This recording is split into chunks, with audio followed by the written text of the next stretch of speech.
প্রিয় বন্ধুরা, আমি আবারও গলাকান্দাইল হাটে চলে আসলাম। এই হাটটি ভুলতা গাউছিয়া অবস্থিত। আর আপনাদের যাদের কবুতর প্রয়োজন তারা অবশ্যই গলাকান্দাইল হাটে আসতে পারেন। আর এখানে দেখতে পাচ্ছেন এক জোড়া খুবই সুন্দর সাপচিলা কবুতরটা খুবই সুন্দর। এই হাটে দেশি ও ফেন্সি ও গিরিবাজ কবুতর পাওয়া যায়। আপনাদের যাদের কবুতর প্রয়োজন তারা অবশ্যই এই হাটে আসতে পারেন।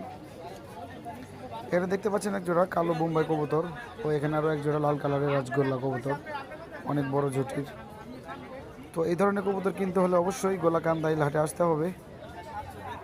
সম্পূর্ণ ভিডিওটি দেখবেন, কেউ মিস করবেন না। আর আমার কবুতরের রাজ্য ইউটিউব চ্যানেলটা এখনও যারা সাবস্ক্রাইব করেন নাই তারা খুবই দ্রুত চ্যানেলটা সাবস্ক্রাইব করুন। নতুন নতুন ভিডিও দেখতে অবশ্যই আমার কবুতরের রাজ্যে ইউটিউব চ্যানেলে চোখ রাখুন। ধন্যবাদ সবাইকে, ভালো থাকুন। আবারও দেখা হবে নতুন কোনো ভিডিওতে।